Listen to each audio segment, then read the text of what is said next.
누가복음 7장 44절 말씀입니다. 차이신 줄 알고 봉독드리겠습니다. 여자를 돌아보시며 시몬에게 이르시되 이 여자를 보느냐? 내가 내 집에 들어오매 너는 내게 발 씻을 물도 주지 아니하였으되 이 여자는 눈물로 내 발을 적시고 그 머리털로 씻었으며 너는 내게 입맞추지 아니하였으되 저는 내가 들어올 때부터 내 발에 입맞추기를 그치지 아니하였으며 너는 내 머리에 감람유도 붓지 아니하였으되 저는 향유를 내 발에 부었느니라. 이러므로 내가 내게 말하노니 저의 많은 죄가 사해졌도다. 이는 저의 사랑함이 많음이라. 사함을 받은 일이 적은 자는 적게 사랑하느니라. 이에 여자에게 이르시되 내 제사함을 얻었느니라 하시니 함께 앉은 자들이 속으로 말하되 이가 누구이기에 죄도 사하는가 하더라. 예수께서 여자에게 이르시되 내 믿음이 너를 구원하였으니 평안히 가라 하시니라. 50절까지 봉독드렸습니다. 우리는 지금 누가복음 말씀을 통해서 사역으로 성취 증거하시는 예수님의 사역을 보면은 그가 메시아라는 사실을 증거하는 누가복음의 말씀을 확인하고 있습니다. 그 가운데 첫 번째가 이제 그 사역을 하시기 위해서 그가 어떤 분이냐, 어떤 신분을 가지고 있느냐 하는 것을 누가복음 1장부터 9장 우리가 지금 여러 주 공부해왔던 내용인데 그것이 바로 하나님의 아들 증거입니다. 그러니까 예수가 하나님의 아들이시기 때문에 그가 하나님 나라를 선포할 수 있고 그 사역을 하실 수 있다. 이런 뜻이죠. 자, 그래서 그것이 1장부터 9장 이게 아주 중요한 부분이죠. 그러니까 누가복음 우리가 늘 공부하는 대로 누가복음 한 부분 봐가지고는 누가복음에 그 흐르는 그 진리의 진수를 우리가 볼 수 없다는 거죠. 자, 그래서 우리가 지금 1장부터 9장 이게 하나님의 아들의 증거입니다. 그 아들의 증거 가운데 오늘 본문은 7장 이제 마지막 부분은 표적과 교훈으로 예수가 하나님의 아들이시다 하는 걸 증거합니다. 그 가운데 이제 지난주 이 한 여인의 그 사건 향유를 예수님께 부은 사건을 통해서 이 복음을 지금 증거해 나가는데 그러니까 바리새인들은 늘 그 죄인들 자기들은 죄인이라 생각하지 않고 그 당대 그 죄인이라고 소위 말해서 규정되어 있었던 세리라든가 창기라든가 그들과 자기들을 늘 이렇게 분리를 시킵니다. 그리고 그들을 자꾸 정죄해 들어가고 그러면서 예수님을 이제 그 함정에 집어넣으려고 하는 그런 이제 어리석은 시도가 늘 있었는데 이 향유를 부은 사건도 우리 지난 시간 공부하다가 이제 그 중간까지 우리 공부를 했었는데 그런 내용이지요. 자, 그러니까 바리새인이 예수님에게 와서 이제 헐뜯는 거죠. 왜 이 여자가 도대체 누구인 줄 알았으면 그렇게 용납을 안 했을 것이다. 지금 그런 거죠. 그러니까 예수님께서 하시는 말씀이 비유를 듭니다. 어떤 사람이 똑같이 빛을 탕감받았는데 한 사람은 많이 탕감받은 사람이 있고 한 사람은 적게 탕감받지 않았느냐 하면서 오늘 그 말씀이 이제 오늘 봉독드린 말씀이 증거가 되고 있죠. 그러니까 똑같이 이제 탕감을 받았다. 똑같이 이제 탕감을 받았는데 한 사람은 많이 탕감을 받았고 한 사람은 적게 탕감을 받았습니다. 둘 다 어떤 주인이 있었는데 주인이 A라는 사람에게는 이만큼 탕감을 해줬고 B라는 사람에게는 이만큼 이제 탕감을 해줘. 누가 이 탕감해준 주인을 더 사랑하겠느냐? 참 이건 복음 그야말로 누가 복음인데 누가 복음서 정말 복된 소식인데 참 이 비유야말로 정말 성경 어느 부분보다도 더 정말 우리가 복음이 무엇인지를 그리고 복음을 깨닫고 우리가 얼마나 하나님 앞에서 감사하고 하나님을 사랑하게 되는지 하는 것을 이 비유처럼 잘 설명하는 건 없습니다. 이 비유처럼. 바리새인들은 지금 향유 부은 여인을 죄인으로 규정을 하고 왜 그렇게 예수님이 친근하게 해주느냐. 그러니까 예수님이 하시는 비유가 이 비유를 이제 든 거죠. 한 사람은 많이 탕감을 받았다. 한 사람은 많이 탕감을 받았고 한 사람은 적게 탕감을 받았다. 누가 더 주인을 사랑하겠느냐. 이것은 로마서에서 바울이 우리에게 증거하는 것처럼 죄 많은 곳에 은혜가 더욱 넘쳤나니 하는 바울의 그 논법과 그대로 일치하는 거죠. 자, 그런 거 보면 참 이 복음서와 서신서의 관계, 이걸 우리가 이제 눈치챌 수가 있죠. 복음서와 서신서가 그 사상에 있어서 일맥상통하죠. 우리는 하나님께서 복음서에서는 예수님의 역사적 사건이나 직접적인 교훈 이런 걸 통해서 복음을 하늘나라의 복음을 전거했다면, 이제 사도 바울은 그 예수님의 역사적 사건과 교훈을 잘 이제 소화를 해서 그걸 해석을 해나가요. 쭉 이렇게 논리적인 해석을 해나가는 게 서신서입니다. 둘 다 내용은 똑같은 거죠. 둘 다 그 메시지의 본질은 이제 똑같은데 바울이 그렇게 표현하잖아요. 바리새인들 자꾸 율법을 지켜서 자기들이 의롭다 이렇게 착각을 하니까 로마서에서 너희들 율법을 오해했다. 율법이라는 것이 지킬 수 있는 것이 아니라 율법이 너희의 죄를 깨닫게 하는 거울이라는 거죠. 그래서 율법 앞에 설 때마다 우리의 많은 죄가 노출이 되고 우리의 죄가 자꾸 발견이 되면 될수록 예수님이 이 땅에 오셔서 하신 일이 그 많은 죄를 다 탕감하신 분이니까 다 도말해버린 분이죠.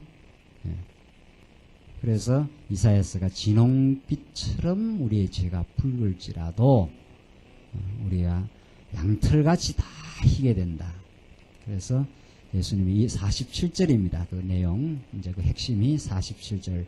이러므로 내가 내게 말하노니 저의 많은 죄가 사하여졌도다. 이는 저의 사랑함이 많음이라. 사함을 받은 일이 적은 자는 적게 사랑하느니라. 정말 내 죄가 많다고 생각하는 사람, 내 죄가 많다고 생각하고 그 많은 죄를 예수님이 다 십자가 위에서 우리 대신 저주받고 고난받아서 엘리 엘리 라마 사막다니 어찌하여 하나님 나를 버리셨나이까. 예수님 마지막 절규죠. 예수님은 하나님으로부터 버림받은 영혼이 됩니다. 참 우리가 버림을 받는다 이렇게 한다는 것처럼 이게 그 참 비참한 심리적으로 고통이 없지요. 그런데 예수님이 십자가 죽으시는 날은 하나님의 저주가 그 십자가에 퍼부어지는 날, 하나님으로부터 격리되는 날, 완전히 저주받아 버림받으심, 그것이 십자가 사건이죠. 그것이 전부 하나님의 은혜와 사랑을 확증시키는 사건이고, 여러분과 저의 그 많은 죄악을 다 깡그리 하나도 빠짐없이 탕감하는 자입니다. 누가 더 사랑하겠느냐는 거죠. 예수님이 아주 멋진 비유를 통해서 복음을 설명을 해냅니다. 그러니까 우리가 많이 죄가 많다고 생각하는 영혼, 정말 내 안에 의가 하나도 없다고 우리가 우리 자신을 살피고 깨닫는 영혼은 많이 감사합니다. 하나님께 감사할 일밖에 없고 그저 하나님 사랑하지 않을 수 없고 십자가를 우리의 생명처럼 생기고 그 영광으로 바라보고 정말 그렇게 우리의 삶이 범사에 감사하는 삶으로 되는 것은 하나님께서 우리 죄악 가운데 가두어 놓으셨습니다. 우리 누구나 할 것 없이 다 죄악 가운데 가두어 두었기 때문에 우리 인생은 도무지 하나님의 은혜를 알지 못하고 정말 자기 영광을 위해서 치달아서 살던 우리들, 그 많은 죄악들, 구약적으로 표현하면 오늘 우리 열왕기 상하에서 배운 대로 여호람처럼 아합의 죄처럼 그렇게 부단히 하나님 배반하고 우상을 섬기고 정말 자기 탐욕을 위해 살아가는 남쪽 유다 백성을 하나님 버리지 않습니다. 그들에게 죄악 가운데 그것도 가두어 두신 거죠. 죄악 가운데 엉어리지도록. 그래서 그 모든 죄악을 다 탕감시켜 버리려고. 그래서 하나님만 사랑하도록. 그러니까 죄인은 이 말씀을 듣지 않고는 못 살아요. 죄인은 이 말씀을 사랑하게 돼 있어요. 그래서 참 여기 나오는 대로 사함을 받은 일이 적은 자는 적게 사랑하느냐. 그 반대로 말하면 사함을 받은 일이 많은 자는 많이 사랑하죠. 우리가 예수를 그렇게 사랑하는 것은 정말 예수님 아니면 살 수 없다고 생각하는 건 내 죄가 많다는 거죠. 다 예수님 탕감해 주셨으니까. 그러니까 49절에 함께 앉은 자들이 속으로 말하되 이가 누구이기에 죄도 사하는가 하더라. 이게 바리새인들은 계속 걸리는 부분이에요. 바리새인들은 예수님이 행하시거나 예수님이 교훈하신 모든 것들이 걸려요. 도대체 이 목수의 아들이 이게 누군데 도대체 죄를 사해 줄 수 있단 말이냐? 지금 그 말이죠. 그 죄를 사해 주시는 분은 하나님 한 분밖에 없어요. 그게 구약적인 그 내용입니다. 구약에 따르면 여호와 하나님 한 분밖에 죄를 사할 수 없는데 이 뭐 목수 아들이 나타나고 죄를 사한다 하고 지금 돌아다니니까 이게 참남하다는 거죠. 그게 신성모독입니다. 참남하다 하는 것이 신의 자리에 오르려고 한다 이 말이죠. 내가 너 죄를 사했다 이런 표현들, 이것들이 바리새인들이 예수를 죽이는 이제 그 근거가 된 거죠. 이가 누구이기에 죄도 사하는가 하더라. 누굽니까? 우리는 바리새인들이 알지 못했던 바로 하나님의 아들이시다 하는 걸 우리가 깨닫죠. 하나님이 보내신 하나님의 아들이기 때문에 죄를 사할 수가 있는 거죠. 그래서 여러분과 제가 오늘 이 자리에 있습니다. 하나님께서 우리의 모든 죄를 다 예수 한 분을 통해서 정리를 하시고 탕감하셨다. 그 외에 다른 구원 얻을 만한 이름을 주지 아니했다. 그렇게 끝난 거죠. 예수님 한 분으로. 그래서 우리는 오직 예수는 그리스도이심, 그걸 통해서 하나님 여호와이심을 우리가 지금 배우고 깨달아가고 있습니다. 8장 보시면 이제 두 번째 한쪽 갈로 두 번째 이제 통치 권세의 증거입니다. 자, 우리 지금까지가 5장에서 7장의 속죄 능력의 증거. 자, 그러니까 지금 누가복음 예수가 하나님의 아들이시다. 하나님의 아들이심을 증거하는데 권능에 의해서 증거하는데 그 첫째가 속죄 능력. 속죄 능력을 통해서 예수가 하나님의 아들이심을 증거한다. 우리 오늘 마지막 배운 많은 죄를 탕감받은 여인, 그가 참 하나님을 사랑하고 정말 기쁨으로 살아갈 수 있는 것, 그게 바로 속죄 능력을 가지고 있다. 하나님의 아들만이, 누구도 여러분과 저의 죄를 속죄할 수가 없습니다. 두 번째가 통치, 뭡니까? 네, 통치 권세의 증거입니다. 통치 권세의 증거, 통치 권세. 그 예수가 하나님의 아들이신데 그가 얼마나 그 만천하를 통치하는 그 권세를 가지고 있는가. 그 권세 앞에 누구라도 순복할 수밖에 없다는 거죠. 8장 1절로 21절입니다. 교훈에 의한 증거입니다. 교훈에 의한 증거. 자, 어떤 교훈하는가 보십시다. 1절로 3절은 병 고치심을 받은 여자들이 예수님과 제자들을 이제 섬기는 장면입니다. 이후에 예수께서 각성과 촌에 두루다니시며 하나님의 나라를 반포하시며, 나오죠? 하나님의 나라를 반포하시며. 그래서 우리는 복음을 여러 가지 표현을 쓰는데 우리는 복음을 언약 성취의 복음이라, 이게 제일 기본 골격이고, 그 다음에 하나님 나라 복음이라 이렇게 말합니다. 왜냐하면 예수님이 그렇게 하나님 나라를 증거해요. 자, 그러니까 이건 조금 이제 성경의 골격을 우리가 공부를 하시면, 지난번 우리 사경회 때 하나님 나라에 대해서 공부를 했는데, 성경은 기본 골격은 하나님 언약과 성취, 언약과 성취를 통해서 하나님 나라를 하나님이 이루어 가십니다. 언약과 성취를 이루는 과정에 인간을 타락 가운데, 어두운 가운데 하나님 가두어 두셨다가 구속을 해내시죠. 구속한 백성들로 하여금 하나님의 나라를 이루어, 그러니까 하나님 나라를 여기다 적을까요? 구속한 백성들을 통해서 하나님의 나라를 지금 계속 이루어 가고 있습니다. 그러니까 여러분과 오늘 교회, 이 교회는 영원한 하나님의 나라의 모형이죠. 모형. 하나님 나라는 누가 통치합니까? 하나님 나라는 바로 우리 하나님 아들이 통치하는 곳이, 하나님 아들이. 그래서 우리가 언약 성취를 가장 기본 골격으로 하는데, 언약의 내용이, 그 내용이 뭐냐? 언약을 무슨 내용을 언약했는가 하면은 하나님 나라라는 거죠. 그 언약을 이루는 주체는 그리스도고, 그래서 언약을 이루는 과정에서는 하나님이 인간의 힘으로는 도저히 언약을 이룰 수 없도록 하나님이 죄악 가운데 가두어 두셨다. 그래서 타락한 인간은 절대로 스스로의 힘으로는 뭐를 이룰 수 없습니까? 하나님 나라를 이룰 수 없어요. 이게 의와 평강과 의와 희락과 평강, 로마서에 나타난 하나님 나라의 표현을 따르면, 이번 우리 상해 때 공부한 대로 그런 거죠. 그러니까 언약이 이루어져 가는 과정에서 하나님 나라가 이루어져 간다, 이런 거죠. 이 하나님이 하나님 나라를 지금 이루어가요. 우리가 얼마나 불의한 존재고 마음의 평강을 잃어버린 존재고 즐거움이 없지 않아요. 우리가 타락한 인간은 이 반대가 이래. 불안, 그럼 괴로움. 이게 죄악 가운데 빠져있는 인간의 심리 구조입니다. 불의, 하나님을 인정하지 않아요. 하나님 인정. 그리고 마음이 불안해요. 마음이 불안해요. 하나님 없으니까 자기가 이 삶에서 자기가 주인 노릇 하려니까 얼마나 불안한지 몰라요. 그리고 참 마음이 괴롭습니다. 늘 즐거움이 없어요. 이 가운데 하나님이 두신다는 거죠. 여기에서 벗어날 인간이 아무도 없어요. 그러니까 불교에서는 그 생로병사의 그 윤회의 고리, 그게 이제 불교에서 말하는 그 고해라 그러죠. 이 세상이 고통이라는 거예요. 이 고통을 어떻게 해야 끊을까? 불교에서는 그것이 그 불교의 그 질문 아닙니까? 이 괴로움의 바다를 어떻게 해서 건너갈까?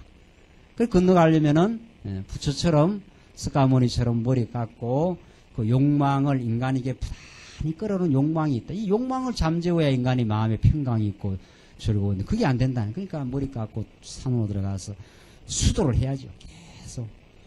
그래도 안 된다는 거 아니에요. 그래도 하면 할수록 인간의 욕망은 더 끌어오르는 거죠. 이게 제거되는 것은 언약대로 오시는 예수 그리스도 사건을 통해서 하나님의 나라가 이루어집니다. 그러니까 여러분과 저의 마음속에 평강과 즐거움이 있는 것은 그리스도가 우리에게 주신 선물이죠. 그래서 사도 바울이 은혜와 평강이 있기를 원한다. 이건 놀라운 하나님의 그 축원이죠. 말씀이죠. 하늘의 은혜가 깨달아져야 하늘의 평강이 임하거든. 이게 그리스도를 통해서만 우리에게 주어지는 참 놀라운 선물입니다. 자, 그래서 지금 이제 이 하나님의 나라를 반포하시며 하면서 지금 누가복음 뒷부분으로 가면 갈수록 예수님이 하나님의 나라 선포를 계속해요. 이 각도 저 각도로 하나님 나라를 설명을 해나가는데, 자, 하나님 나라를 반포하시며 그 복음, 그렇지 않았어요? 이 하나님 나라 복음입니다. 그 복음, 하나님의 아들 예수가 우리에게 하나님 나라를 주시겠다는 복음이죠. 전하실세 12제자가 함께 하셨고 또 악기를 쫓아내심과 병고침을 받은 어떤 여자들 곧 7 귀신이 나간 자 막달라인이라 하는 마리아와, 이 막달라 이 마리아가 예수님을 얼마나 나중에 따라 붙였습니까? 많이 사랑을 깨달았지요. 이게 7 귀신이 들락거린 여자죠. 막달라 마리아가. 그러니까 얼마나 괴로움을 많이 겪겠느냐 이거죠. 참 복음 밖에서 많이 영혼의 괴로움을 겪어본 영혼, 참 진리를 찾지 못해서 안절부절하고 괴로워하고 방황해본 영혼, 이 막달라 마리아처럼 7 귀신 들락거리는 듯이 마음에 불안하고 이렇게 갈등해본 영혼은 참 예수를 만나면, 이 복음을 만나면 그냥 펑펑 울지요. 이 복음 만나면 바로 이거다 이렇게 되는 거죠. 그 예수가 보이고 우리의 삶 가운데 막달라 마리아 그런 자였습니다. 3절 또 헤롯의 청지기 구사의 아내 요한나와 또 수산나와 다른 여자가 함께하여 자기들의 소유로 저희를 섬기더라. 자, 이렇게 해서 이제 12제자가 이제 복음을 전하면서 또 많은 사람들이 자기들의 소유로 그 12제자를 섬기면서 그 복음 사역에 협력을 한 거죠. 예. 이 초대교회 예수님 당시 때로부터 12제자가 복음을 예수님이 전하고 12제자가 함께 했고, 또 그런 예수님과 12제자들을 저들이 자기들의 소유로 저희를 섬기면서 서로 복음 사역에 협력을 한 거죠. 그 다음 8장 4절로 8절 봅시다. 8장 4절로 8절. 씨 뿌리는 비유가 나옵니다. 각 동네 사람들이 예수께로 나와 큰 무리를 이루니 예수께서 비유로 말씀하시되 씨를 뿌리는 자가 그 씨를 뿌리러 나가서 뿌릴새 들으는 길가에 떨어지며 밟히며 공중의 새들이 먹어버렸고 들어는 바위 위에 떨어짐에 났다가 습기가 없어짐으로 말랐고 들어는 가시떨기 속에 떨어짐에 가시가 함께 자라서 기운을 막았고 들어는 좋은 땅에 떨어짐에 나서 100배의 결실을 하였느니라. 이 말씀을 하시고 외치시되 들을 귀 있는 자는 들을지어다. 참 이게 참 놀라운 말씀 아닙니까? 씨 뿌리는 비유를 하고 나서 예수님은 들을 귀 있는 자는 들을지어다 이랬어요. 예, 귀도 다 똑같은 귀가 아니라는 거죠. 예. 이 생물학적 귀, 우리가 그냥 부모 몸에서 태어난 이 귀가 없는 사람이 세상 어디에 있습니까? 이 귀로 되는 게 아니라는 거죠. 들을 귀가 있어요. 그게 하나님의 주권이고 하나님께서 영적인 귀, 하늘의 신령한 말씀을 들을 수 있는 귀, 혹은 신령한 진리를 참 우리가 이 말씀을 보면서 자꾸 예수를 발견하는 이 보는 눈, 그게 복되다는 거죠. 들을 귀 있는 자는 들을지어다. 그러니까 들을 귀 있는 자만 듣는다는 거죠. 하나님께서 들을 귀 있는 자는 듣게 하시고 들을 귀 없는 자는 듣지 못하게 하시는 하나님의 주권인데 그 뒤에 나와요. 이제 왜 어떻게 하는가? 9절. 제자들이 이 비유의 뜻을 물으니 가라사대 하나님 나라의 비밀을 아는 것이. 이게 복음이죠? 하나님 나라의 비밀. 이건 아무에게나 보여주는 것이 아니라 하나님의 택한 백성에게만 보여주는 비밀이죠. 이 신령한 세계입니다. 하나님이 허락하셔야 보여지는 세계죠. 아는 것이 너희에게는 뭐라 그랬습니까? 허락되었으나 다른 사람에게는 비유로 하나니 이는 저희로 보아도 보지 못하고 들어도 깨닫지 못하게 하려 함이니라. 이런 성경 옛날에 우리가 못 봤지 않았어요? 우리 옛날에는 그냥 복음이 전파되면 다 들어야 되는 줄 아는데 성경 그렇게 말 안 해요. 하나님 예수님 당시에도 예수님이 복음을 가장 똑똑하고 분명하게 전했을 거 아닙니까? 예수님이 증거하면서도 들을 귀 있는 자만 듣고 그들에게만 허락을 해요. 이제 재밌는 일화가 있잖아요. 영락교회 권사님이 우리 장안조항에 계신 영락교회 권사님이 그 영락교회 그 교재가 이거 제가 몇 번 말씀드렸죠. 이야기 나오면 뭐 생각나서 그래도 참 재밌는 그 하나 해프닝이니까 참 해프닝이라고 하기에는 너무도 심각한 해프닝이죠. 영락교회 그 교재가 비유해 나오는데 비유는 그 비유를 선생이 말해서 가르치는 것은 학생들에게 뭐 학교에서 비유를 가르치는 건 잘 깨닫게 하려고 가르친다는 거예요. 잘 깨닫게 하려고 비유를 사용하셨다는 거예요. 그러니까 영락교회 그 권사님이 선생님, 목사님 그랬겠죠. 목사님, 그 교재가 좀 뭐가 문제가 있어 보입니다. 그 교재가 바로 이 누가복음 이 본문이에요. 이 본문인데 이 본문을 근거로 해서 이제 비유장 해갖고 뭐 많이 하잖아요. 이게 좀 문제가 있어 보인다. 성경은 비유를 가르쳐 준 건 오늘 본문이 뭐라 했습니까? 다른 사람은 비유로 하나니 이는 저희로 보아도 보지 못하고 들어도 듣지 못하게 하려고. 비유는 잘 설명해주는 방편으로 쓴 게 아니고 비유를 해야 무슨 소리냐 말이지요. 그 씨를 뿌렸는데 뭐 공중에 떨어졌는데 뭐 먹어버렸고 뭐 가시떨기 속에 있는데 가시가 막아가지고 기운을 막았고 뭐 이러니까 그 도대체 무슨 의미인지 모르는 거지요. 못 알아듣도록 비유를 했다는 거죠. 그래서 그 권사님이 목사님이 좀 문제가 이게 비유라는 것은 알아듣게 하려는 방편이 아니고 못 알아듣게 하는 방편으로 성경이 되어 있는데요. 그러니까 무슨 소리 하느냐 그러더래요. 그래서 무슨 소리 하느냐 하면서 제대로 된 권사님의 이야기를 이제 안 받아들이는 거죠. 안 받아들이는. 그만큼 선입견, 성경에 충실하지 않는 거죠. 성경의 진리에 그대로 따라가면서 깨달으면 너무도 명백하게 이렇게 잘 나와 있어요. 잘 나와 있는데 그걸 못 깨닫고 일반적인 비유 해석을 한 거죠. 그러니까 왜 그런 게 나오느냐 하면은 인간들의 사고방식이 다 자기 중심이에요. 복음을 전하면 다 구워 넣게 한다. 이런 그 선입견이 있어서 그래요. 그런 선입견으로 성경 보니까 이런 귀절은 상상도 못하는 거죠. 예수님이 못 깨닫게 한다? 이런 말이 굉장히 받아들이지 않는 거죠. 예수님은 복음 전하면 다 받아들이게 하려고 막 복음 전한다고 생각하니까. 그런데 그렇지 않잖아요. 예수님 당시에도 바리새인들에게는 비유를 해서 무슨 소리인지 모릅니다. 그리고 제자들에게만 그 비유를 풀어서 뜻을 가르쳐 준 거 아니에요. 그러니까 11절 보세요. 그런가. 이 비유는 뭐라 그럽니까? 이러하니라 하고 비유의 뜻을 설명을 해줘요. 예수님이 씨는 하나님의 말씀이여 길가에 있다는 것은 말씀을 들은 자니 이는 마귀가 와서 그들로 믿어 구원을 얻지 못하게 하려고 그 말씀을 그 마음에서 빼앗는 것이요. 이건 택한 백성이 아니죠. 그냥 귓전에서만 이렇게 울리다가 가버리는 사람들 있잖아요. 그 다음 13절 바위 위에 있다는 것은 말씀을 들을 때 기쁨으로 받으나 뿌리가 없어 잠깐 믿다가 시험을 받을 때 배반하는 자요. 가시들 위에 떨어졌다는 것은 말씀을 들은 자니 지내는 중 이 생의 염려와 재리와 일락의 기운이 막혀 온전히 결실치 못하는 자요. 좋은 땅에 있다는 것은 착하고 좋은 마음으로 말씀을 듣고 지키어 인내로 결실하는 자니라. 이게 마지막 옥토에 떨어진 씨앗. 이것이 인간 마음대로 되는 게 아닙니다. 그러니까 인간의 심전이라 그러죠. 마음밭을 이방 종교에서는 자기가 간다 그러죠. 자기가 마음을 잘 수련해서 자기 마음을 잘 가꾸어 정말 바른 인간이 되도록 한다는 건데 성경은 그걸 그렇게 가르치지 않죠. 인간은 전부 타락한 존재여서 스스로가 자기 마음을 반듯하게 할 수 없다는 거죠.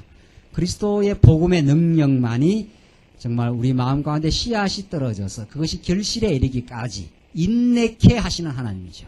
우리 알고. 그러니까 하나님께서 씨앗을 우리 마음밭에 뿌릴 뿐 아니라 그 씨앗이 열매로 맺히도록 성령께서 우리를 주장하시고 우리를 인도해 가시고 마침내 성령의 열매를 맺게 하시는 하나님의 은혜와 능력이 우리와 함께 있죠. 이 비유는 그렇게 우리가 해석되어지고 이 비유는 제자들에게만 그 하나님 나라의 비밀을 가르쳐준 말씀입니다. 그래서 아무나 들려지는 것이 아니라 예수님께서 원하신 자, 택한 백성들에게만 하나님께서 진리를 깨닫게 하십니다. 그 다음 16절로 18절 보시면은 받는 권한과 빼앗는 권한이 주님께 있습니다. 자, 이게 지금 우리가 타이틀이 뭡니까? 통치권세 아닙니까? 통치권세입니다. 예수가 하나님의 아들로 오셔서 모든 걸 주관한다는 거예요. 그러니까 받는 권한도 빼앗는 권한도 전부 주님께 있다. 그걸 지금 가리키는데 16절 누구든지 등불에 켜서 그릇으로 덮거나 평상 아래 두지 아니하고 등경 위에 두나니 이는 들어가는 자들로 그 빛을 보게 하려 함이라. 숨은 것이 장차 드러나지 아니할 것이 없고 감추인 것이 장차 알려지고 나타나지 않을 것이 없느니라. 그러므로 너희가 어떻게 듣든가 스스로 삼가라. 누구든지 있는 자는 받겠고 없는 자는 그 있는 줄로 아는 것까지 빼앗기리라 하시니라. 그러니까 있는 것을 빼앗기게 하는 빼앗아버리는 권한도 그리고 없는 자에게 그 주시는 권한도 그게 우리 메시아 그리스도의 그 주권적 능력이라는 거죠. 그래서 그가 닫으면 아무도 열 자가 없고 그가 열면 닫을 자 없나니.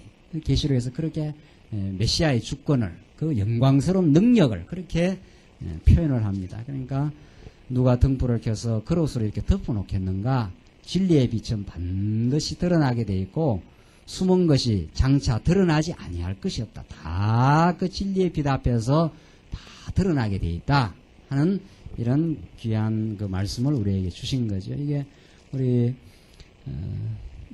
저 뒤에 가면 히브리서에 가면은 그 말씀의 운동에서 그렇게 말하죠. 말씀이 역사에서 운동하면은 그 앞에 우리가 드러나지 아니할 우리의 마음과 우리의 참 모습이 하나도 없음을 잘 가르쳐 주십니다. 그 다음 19절 보십시다. 19절로 21절 보면 주님의 가족이 되는 것도 주님의 권한이심을 증거를 합니다.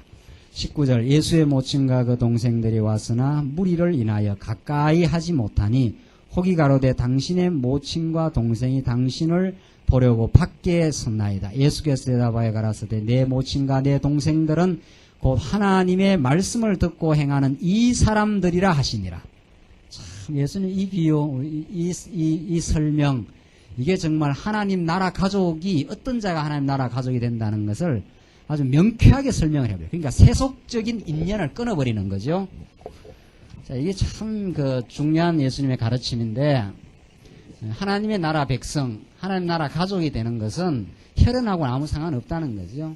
예수님이 이 땅에 오신 것은 물론 그 계보로 봐서는 다윗의 아들이죠. 계보, 역사적 계보로 봐서는 아브라함과 다윗의 자손 예수 그리스도의 세계라 해서 이 법적으로는 요셉의 아들입니다. 그게 인간의 아들이 법적으로는 이 역사적 궤보로 따라 나옵니다. 자, 그러니까 예수님 사건은 이 역사적 사건만을 바라보는 자들을 우리는 자유주의 신학자들이라 그래요. 자유주의 신학이 19세기, 20세기까지 서구라파 대륙을 풍미하고 지금 미국의 신학도 다 점령을 해버렸습니다. 그래서 지금 우리 한국에 지금 유수한 그 신학대학들, 뭐 연세대, 이화대, 뭐 감신대, 한신대 이 자들이 전부 다 그 자들이 뭐 전부 지금 한국 신학계를 휩쓸고 있거든요. 예. 어저께 신문에는 정형경이라는 이화여대 그 교수로 있다가 지금 미국 신학 교수로 갔는데 그 사람은 뭐 완전히 무당이에요. 무당이에요. 그 신학자인데 자기도 뭐 무당이라 그래요. 젊은 사람들하고 막 광란의 춤을 추고 그렇게 하면서 그 WCC에 가서 그 온갖 귀신들 다 불러내린 온갖 이 삼라만상에 있는 귀신들을 그 신학자 모임에 가서 불러들인 사람이에요. 그 사람들은 예수의 이 신령한 세계, 예수님의 이 역사적 차원밖에 못 보지요. 예수님은 그저 뭐 가난하고 병든 자들, 사회 구조적인 악에 억눌린 자들을 구원하러 오신 민중의 스승 정도로 도덕적 스승으로 본 거죠. 그런 사람들이 그 자유주의 신학이라 그래요. 그러나 지금 예수님이 하나님의 나라 가족을 지금 말하면서 지금 모친과 동생이 지금 밖에 있습니다. 이 지금 제자들이 그렇게 물은 거 아니에요? 정확하게 합시다. 모친과 동생들이 왔으나 무리를 인하여 가까이 하지를 못해요. 지금 막 예수님 주변에 많은 사람이 모였는데 어머님과 친동생이죠. 혈연적으로. 얼마나 역사적인 차원이죠. 그러니까 예수님께서 하시는 말씀이 이게 중요하냐 이 말이죠. 이게 지금 이거는 하나의 그냥 방편일 뿐이고 진짜 하나님 나라 백성은 내가 하나님으로부터 내려온 신령한 영원한 하나님의 나라의 주권을 가지신 자다 하는 것을 지금 보여주면서 하나님의 뜻을 말씀을 듣고 행하는 이 자들이 뭐라 그랬습니까? 하나님의 이 사람들이 이 사람들이니라. 이 사람들. 이게 하나님 나라 백성들이라는 거죠. 우리 교회는 그래요. 우리 여러분과 제가 형제라 그러잖아요. 형제 자매라 하는 것이. 근데 뭐 피가 섞였습니까? 살이 섞였습니까? 섞인 거 없거든요. 우리 육신의 피로 말미암으면 근데 진짜 피가 섞였죠. 진짜 예수의 피로 우리가 한 가족이 되고 한 형제가 되어서 우리는 한 아버지를 모신 하나님의 아들이 되었다. 이 예수님의 이 말씀은 모든 세속주의의 가치를 절단시켜버리는 내용들이에요. 참 이게 굉장한 신령한 말씀이에요. 그러니까 우리가 예수를 알면 이제 사람을 바울의 표현대로 말하면 육체대로 보지 않습니다. 육체대로 사람으로 이렇게 보지 않아요. 그리스도의 지체로 보는 거죠. 그 사람의 배경, 그 사람의 무슨 인간적인 능력 뭐 그런 게 우리는 교회에서 중요하지 않는 거거든요. 육체대로 보지 않겠다 하는 것은 하나님의 가족으로 지체로. 우리가 형제들 그렇지 않아요? 우리 한 가족의 형제들은 형제가 좀 부족하고 좀 이렇게 밑돌게 되면 오히려 그게 안쓰럽고 그런 거죠. 형제끼리 형제 사랑하게 되면은 그렇게 되지. 형제 간에는 막 질타하거나 그러지 않거든요. 진짜 그게 형제라는 거 아니에요. 그런데 우리는 그런 육체의 형제가 아니라 신령한 형제가 된 거죠. 왜? 예수님이 하늘로부터 오신 하나님의 아들이니까. 예수님이 그렇게 어떻게 이 말씀 보면 굉장히 예수님이 유교적 관념으로 보면은 예수님 좀 어떤 분이에요? 유교적 관념으로 보면은 그걸 뭐라 그래야 됩니까? 그 호로 자식이라 합니까? 뭐 그런 거 있잖아요. 애비 엄마도 모르느냐? 뭐 이렇게 나가지. 지금 예수님은 그런 차원이 아니에요. 예수님은 뭐 육체 혈연이 지금 중요한 게 아니란 거예요. 그거는 정말 방편으로 요셉의 아들로 태어났을 뿐이지 예수님이 성령으로 잉태해서 영원한 하나님의 그 백성을 지금 만들기 위해서 이 땅에 오신 분이다. 지금 그 말이죠. 그러니까 뭐 유교니 불교니 하고 기독교를 비슷하게 보는 그런 그 시도 자체 그걸 우리 종교다원주의라 그러는데 그런 거하고는 뭐 무슨 이야기를 대화를 할 수가 없는 거예요. 차원이 완전히 다르니까. 그 다음 22절 보십시다. 8장 22절부터 이제 9장 17절은 표적에 의한 증거입니다. 자, 여기까지가 이제 그 교훈에 의한 증거였는데 이제 22절 오늘 22절은 또 예수님이 여러 가지 표적을 통해서 이제 그 통치 능력을 보여주는데 22절 봅시다. 하루는 제자들과 함께 배에 오르사 저에게 이르시되 호수 저편으로 건너가자 하시매 이에 떠나 행선할 때 예수께서 잠이 드셨더니 마침 광풍이 호수로 내리치매 배에 물이 가득하게 되어 위태한지라. 제자들이 나와 깨워 가로되 주여 주여 우리가 죽겠나이다 한데 예수께서 잠을 깨사 바다와 물결을 꾸짖으시니 이에 그쳐 잔잔하여지더라. 제자들에게 이르시되 너희 믿음이 어디 있느냐 하시니 저희가 두려워하고 기이 여겨 서로 말하되 저가 뉘기에 바람과 물을 명함에 순종하는고 하더라. 이 참 재밌지 않아요? 예수님이 정말 그 바다를 잔잔케 하는 정말 만물을 주관하시는 통치 권세를 가지고 있다. 이걸 지금 보여주는 거죠. 만물을 주관하는. 근데 제자들이 그걸 압니까? 모릅니까? 몰라요, 문제는. 예. 이 복음서에 나타난 제자들은 예수님의 그 진면목을 모릅니다.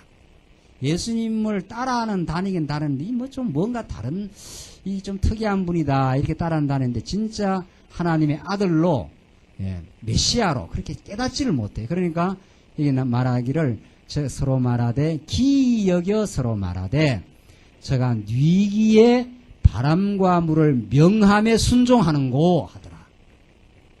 도대체 이 사람이 도대체 어떤 사람이냐. 지금 잘 몰라요. 그래서 나중에 언제 깨닫게 됩니까? 예, 오순절 성령 때 성령이 임하게 될 때 그제서야 비로소 제자들에게 깨달음이 찾아오지요. 예수가 정말 부활하시고 예수가 만주를 다스리는 만물을 다스리는 모든 걸 다스리고 지배하고 관장하시는 주관자이심을 그때야 깨닫고 두려움이 사라지죠. 여기에서는 제자들이 잘 모릅니다. 그러니까 제가 뉘기에 그러나 여러분과 저는 오늘 이 말씀을 깨닫고 예수가 누구로 합니까? 예수가 이거 알면 성경에서 뭐 더 알 것도 없고 더 모를 것도 없는 거예요. 사실은 제자들은 이 당시 따라다닌 제자들도 잘 몰랐던 예수가 하늘로부터 오셔서 하나님의 나라를 지금 건설하고 주관하고 지금 여러분과 제가 속한 이 교회 이 강남노회를 하나님의 말씀의 능력에 의해서 다스리고 지금 통치해 나가시는 주관자 하나님의 아들이심을 믿습니다. 이렇게 하면 우리의 믿음이 막 똑 부러지는 거죠. 더 이상 잘 믿을 수가 없어요. 이 예수를 하나님의 아들로 믿기만 하면 그래서 두려움이 없어지죠. 왜? 그가 만물을 주관하니까 바다를 잔잔케 하실 수 있는 분이니까 우리의 모든 생활도 우리의 심령도 그리스도의 말씀의 능력이 찾아와서 우리를 잔잔케 하시고 깨닫게 하시고 우리를 하나님 믿어지도록 인도해 나가는 거죠. 그러니까 25절에 그 제자들에게 이르시되 너희 믿음이 어디 있느냐 그러죠. 너희들 지금 믿음이 없구나 이런 말이죠. 이때 믿음이 바로 뭡니까? 예수가 하나님의 아들이라는 믿음이 너희들이 지금까지는 없다. 그걸 예수님이 밝혀준 거죠. 그 다음 26절 보십시다. 26절로 39절 말씀입니다. 26절 귀신을 순종하게 하십니다. 자, 처음에는 만물을 순종케 했지요. 26절부터는 귀신을 순종케 합니다. 어떻게 하는가 봅시다. 갈릴리 맞은편 그라사인의 땅에 이르러 육지에 내리심에 그 도시 사람으로서 귀신 들린 자 하나가 예수를 만나니 이 사람은 오래 옷을 입지 아니하며 집에 거하지도 아니하고 무덤 사이에 거하는 자라. 예수를 보고 부르짖으며 그 앞에 엎드려 큰 소리로 불러 가로되 지극히 높으신 하나님의 아들 예수여 나와 당신과 무슨 상관이 있나이까. 당신께 구하노니 나를 괴롭게 마옵소서 하니 이는 예수께서 이미 더러운 귀신을 명하사 이 사람에게서 나오라 하셨습니다. 귀신을 나오라 하면은 귀신이 나와요. 다 순종하죠. 그러니까 사단 권세를 거머쥐시고 있는 그리스도지요. 그리스도의 능력만이 귀신을 나오라 하면 나오고 들어가라 하면 들어가고 이게 우리가 믿는 예수입니다. 이게 우리가 믿는 하나님의 절대 주권이죠.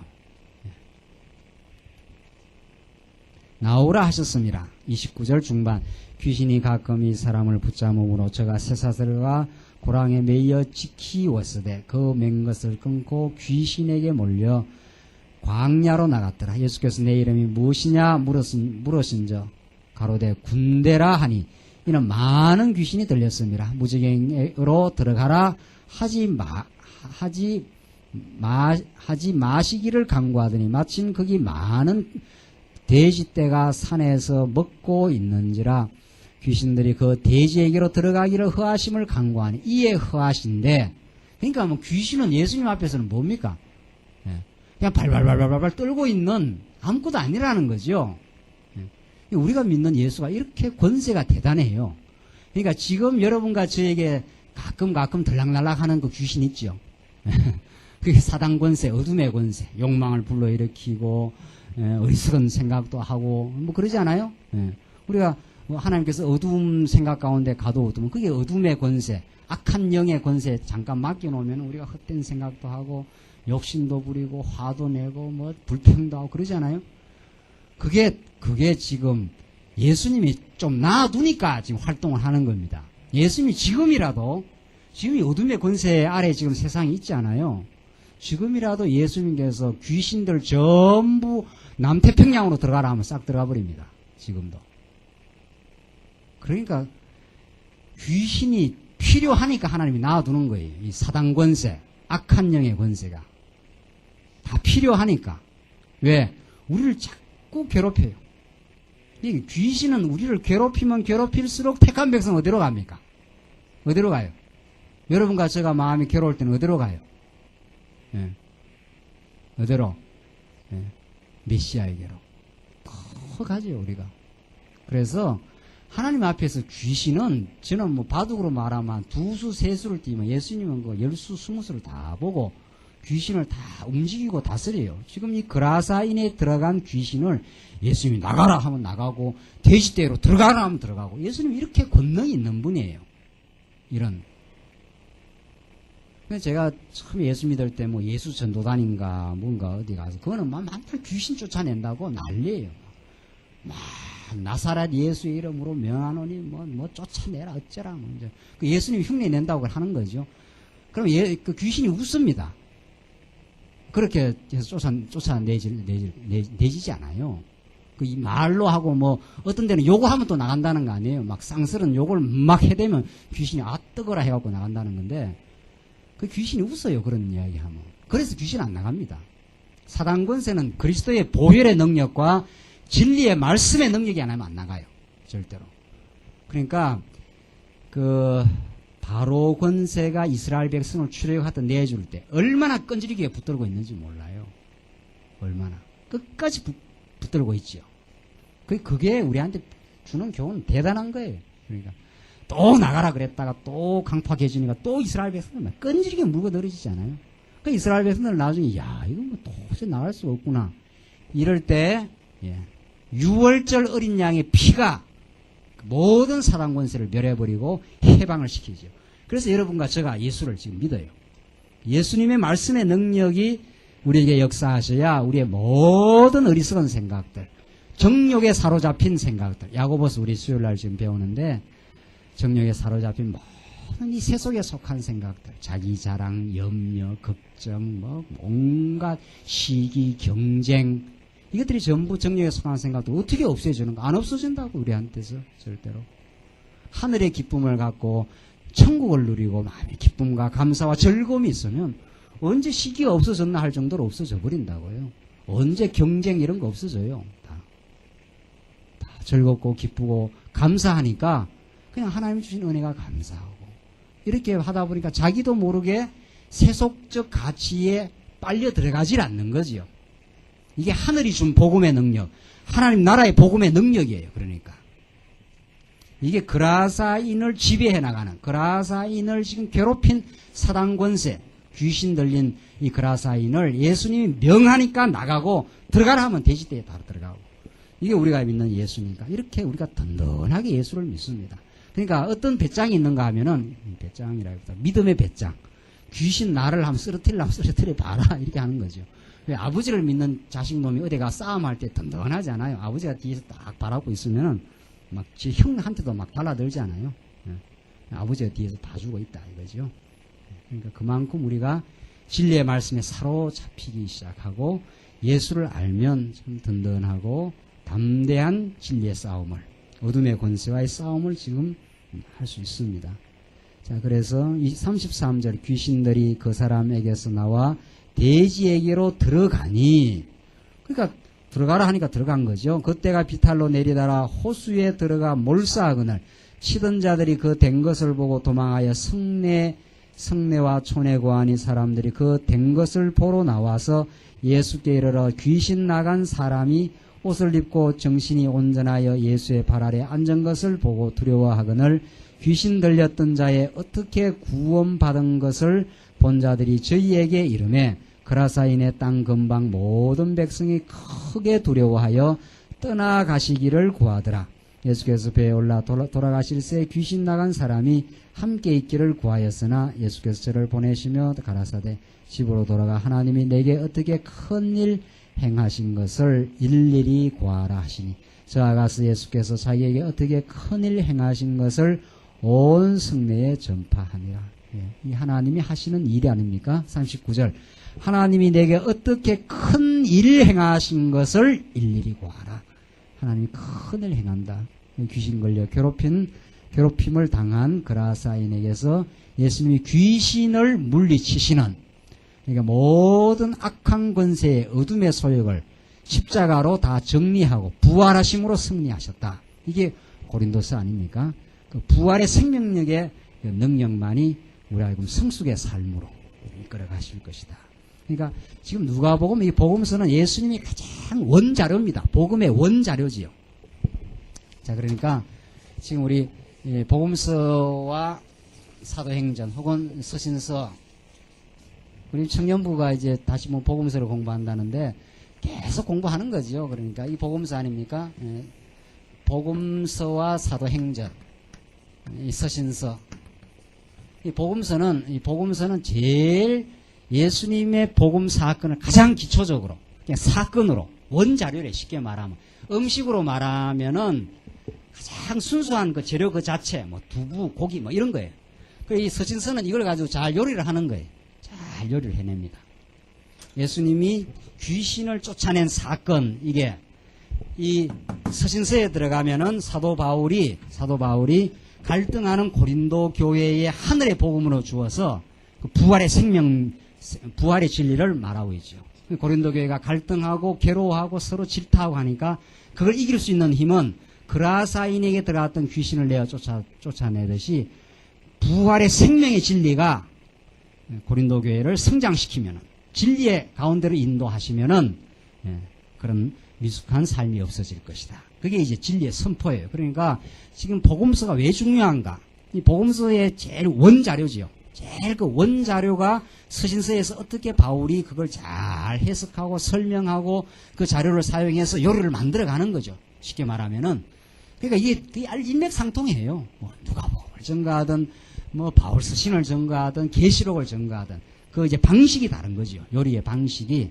자, 그렇게 이제 이해를 하시면 참 이런 귀신을 쫓아낸 사건을 통해서 메시아의 능력이 드러나고 이게 구체적으로 우리 생활에까지 이어지는 거죠. 우리 어둠의 권세에 사로잡혀서 갈등도 하고 미워도 하고 시기도 하고 이러다가도 진리의 말씀을 접하게 되면은 하하, 이게 어리석은 이해였구나 하는 것이 깨달아지고, 그래서 빛 대신 그리스도로 생명의 부활로 모든 악한 영의 권세를 이겨버리신 그리스도가 우리 앞에 있으니, 바울은 그렇게 말해 나가는 거죠. 이게 누가복음의 그 복음 사건을 그렇게 설명을 해 나가는 거예요. 바울은 그 당대 교회의 사건을 통해서. 자, 그래서 이 앞에는 지금 만물, 바다를 잔잔케 하는, 바다를 주관하시는 통치, 여기에서는 귀신을 다스리는 통치의 능력, 이런 것들이 지금 39절까지 나왔습니다. 40절 보시면 그 다음에는 혈루증을 고치심으로 병마를 지배합니다. 예수께서 돌아오시면 무리가 환영하는 이는 다 기다렸음 이르라. 이에 회당장 야이로라고 하는 사람이 와서 예수의 발 아래 엎드려 자기 집에 오시기를 간구하니 이는 자기에게 12살 먹은 외딸이 있어 죽어감이라. 예수께서 가실 때 무리가 옹이하더라. 12해를 혈루증으로 앓는 중에 아무에게도 고침을 받지 못하던 여자가 예수의 뒤로 와서 그 옷가에 손을 대니 혈루증이 즉시 그쳤더라. 예수께서 가라사대 내게 손을 댄 자가 누구냐 하시니 다 아니라 할 때 베드로가 가로되 주여 무리가 가로되 주여 무리가 옹이하여 미나이다. 예수께서 가라사대 내게 손을 댄 자가 있도다. 이는 내게서 능력이 나간 줄 알미로다 하신대. 여자가 스스로 숨기지 못할 줄을 알고 떨며 나와 엎드려 그 손댄 연고와 곧 나은 것을 모든 사람 앞에서 고하니 예수께서 이르시되 딸아 내 믿음이 너를 구원하였으니 평안히 가라 하시더라. 이래서 12해 혈루증, 피가 계속 이렇게 흐르는 병입니다. 아무도 못 고치는 이런 병마에 걸린 여자를 고쳐주신 사건. 그 다음 49절 보시다. 49절 50절 죽은 자를 살리심으로 생명의 지배 능력을 증거하십니다. 아직 말씀하실 때 회당장의 집에서 사람이 와서 말하되 당신의 딸이 죽었나이다. 선생을 더 괴롭게 마소서 하거늘 예수께서 들으시고 가라사대 두려워 말고 믿기만 하라. 그리하면 딸이 구원을 얻으리라 하시고 집에 이르러 베드로와 요한과 야고보와 및 아이의 부모 외에는 함께 들어가기를 허하지 아니하시니라. 모든 사람이 아이를 위하여 울며 통곡하며 예수께서 이르시되 울지 말라. 죽은 것이 아니라 잔다 하시니 저희가 그 죽은 것을 아는 거로 비웃더라. 참 그러니까 복음서 재밌지 않아요? 복음서뿐만 아니고 구약 역사서도 마찬가지예요. 하나님이 하시는 일, 예수가 하시는 일이 계속 일어나는데도 참 그것을 깨닫지를 못해요. 문제는 깨달음이에요. 그래서 우리는 사실은 예수님 오시는 게 복음이다 그러는데 맞아요. 정말 예수님 오신 것은 우리에게 복된 소식이에요. 오늘 이제 결론인데 지금 이게 깨닫지를 못하지 않아요? 예수님이 약속대로 오심, 이건 정말 복음 중에 복음이죠. 예수님이 오셔야 우리가 하나님을 아니까 하나님의 그 영광을 예수 한 분을 통해서 다 드러내신 거죠. 그의 전능하심도 드러내고 그의 사랑하심도 드러내고. 그런데 또 중요한 것은 우리 신약 여러분과 제가 지금 살고 있는 이 시대에 참 중요한 건 성령이 오심이에요. 이게 예수님의 약속 아니에요? 예수님의 약속. 아무리 예수님이 이 땅에 오셔서 뭐 표적도 행하시고 기적도 일으키시고 내가 하늘로부터 온 참 메시아다, 하나님의 아들이다, 그래서 나를 본 자는 하나님을 본 자라, 이렇게 예수님이 뭐 부단히 가르쳤죠. 그걸 깨닫지를 못해요. 문제는 깨닫지를 못해요. 여기서도 나오잖아요. 이렇게 지금 예수님이 지금 바다도 잔잔케 하고 지금 귀신을 들락날락하게 하는 거 아니에요. 들어라 하면 들어가고 나오라 하면 나오고, 이런 메시아의 주권, 그리스도의 주권이 지금 드러나는데도 못 믿어요. 죽은 자를 어떻게 살리겠느냐. 죽은 자를. 그러니까 요 보이는 것만 생각하는 거죠. 우리 인간의 어리석음, 여러분과 저의 참 어리석음이 이 보이는 세계만 보고 판단하는 거죠. 이 보이지 않는 영원하신 하나님의 능력, 하나님의 보이지 않는 손길이 우리의 삶을, 우리 교회를 지금 지배하고 다스려 나가신다고 하는 그런 믿음이 생기면은 우리가 모든 범사에 감사하고 하나님 범사에 인정할 수가 있는데 그게 잘 안 된다는 거 아니에요. 그게 이제 성령께서 하시는 일입니다. 우리 힘으로는 절대로 안 되죠. 성령이 오신다. 이게 예수님의 약속 아닙니까?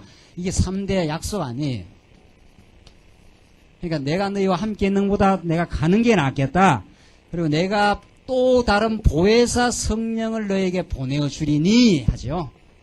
이게 복음이에요. 또 다른 보혜사 성령을 보내어 주리니 하는 약속대로 성령이 와요. 오순절날. 그때 제자들이 깨닫게 됩니다.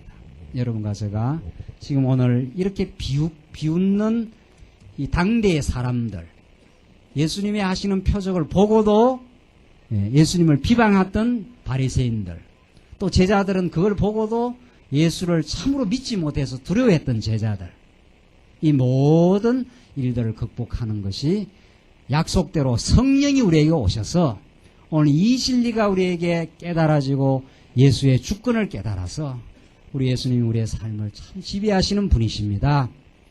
예수가 만물을 지배하는 통치 권세를 가지고 있습니다. 예수가 온 역사를 지금 주관하고 있으십니다. 예수가 우리의 교회를 지금 다스리고 모든 성도들의 마음을 지금 움직여가고 있습니다. 이걸 우리가 깨달아갈 때 우리 모든 하늘의 평강을 얻을 수 있고 정말 우리가 전날에 얻지 못했던 새로운 기쁨과 삶의 새로운 의욕을 이 진리의 말씀을 통해서 깨달을 수 있어요. 그러니까 저희가 그 죽은 것을 아는 곳으로 비웃더라. 살아도 비웃었지 않았어요. 죽은 사람을 어떻게 살리느냐 이 말이죠. 죽은 사람이 살아나요. 여러분, 제가 다 죄와 허물로 어떻게 해요? 죽었던 우리를 살리셨도다. 다 우리가 죽었어요. 지금 이 말씀 아니면은, 이 말씀을 우리가 듣지 못했으면 지금 여러분이나 저나 볼 것 없는 거예요, 지금. 어느 세상 구석에서 지금도 허탄한 욕망을 위해서 정말 허탄하게 살 수밖에 없어요. 뭐 교회 생활 한다고 해도 전부 다 뭐 하나님의 영광을 보지는 못하고 하는 거니까. 이 말씀 깨닫기 전에는. 그렇게 우리 살 우리들 아닙니까? 이 말씀 들은 것은 참 복 중의 복이요. 우리에게 오늘 이 시대에 우리의 삶을 정말 힘있게 밀어갈 수 있는, 비웃더라 했는데 우리는 지금 이게 깨달아져요. 우리도 하나님 성령이 역사 안 하시면 비웃지요. 54절 예수께서 아이의 손을 잡고 불러가라사대 아이야 일어나라 하시니. 자, 이 예수님의 권능이에요. 예수님의 말씀은 전부 명령문이에요. 이 놀라운 말씀 아닙니까? 아이야 일어나라 하면 일어나요. 죽었던 자가 일어나고, 제자들을 통해서 너가 나를 따라와서 사람 낚는 그 고기가 사람 낚는 고기가 아니고 사람 낚는 어부가 되게 하리라 하면 되게 되는 거예요. 그러니까 예수님이 명령하면 돼요. 지금 여러분과 저는 지금 명령대로 작정대로 이 자리에 와 있습니다. 우리가 오고 싶어 온 것도 아니고 가고 싶어 가는 것도 아니에요. 마음대로 하는 게 아니에요. 그런 하나님의 어미로우신 지금 역사 성취의 능력, 이게 여러분과 저에게 있습니다. 그런 하나님의 능력을 보는 자는 모든 매사에 하나님을 점점 인정하게 되죠. 점점 정말 그렇습니다. 하나님이 하신 일입니다. 하나님이 참 놀랍게 우리를 지배하고 있습니다. 이게 지금 예수님이 하시는 명령 속에 그 명령 수행 능력을 갖고 있어요. 예수님이. 그러니까 죽었던 아이가 일어나라 한다고 아이가 일어나겠습니까? 일어나도록 아이에게 생명을 불어넣는 예수님이죠. 불어넣으니까 일어나잖아요. 태초에 빛이 있으라 하면 어떻게 해요? 빛이 있게 돼요. 이게 하나님의 명령이고 예수님의 명령이고, 그 명령이 오늘 우리의 삶을 좀 주도해 가요. 지금 김 목사로 하여금 여기에서 복음 전하라 하면 전하는 거죠. 내가 어떻게 뭐 될 수가 없는 거예요. 하나님께서 하게 하시면 해요. 우리 김 집사님, 이 집사님들로 이 교회에 와서 이 교회를 섬기도록 하나님께서 역사하시면 섬기게 돼 있어요. 우리의 뜻대로 된 게 아니에요. 하나님이 하시는 그 놀라운 일을 깨달으면 마음의 평강과 기쁨이 있는 것이고, 그걸 못 깨달으면 비웃거나 불신하거나, 하나님 뭐 이래서 되겠습니까? 이런 일이 되겠습니까? 그럼 우리는 안 될 일을 되게 하죠. 항상.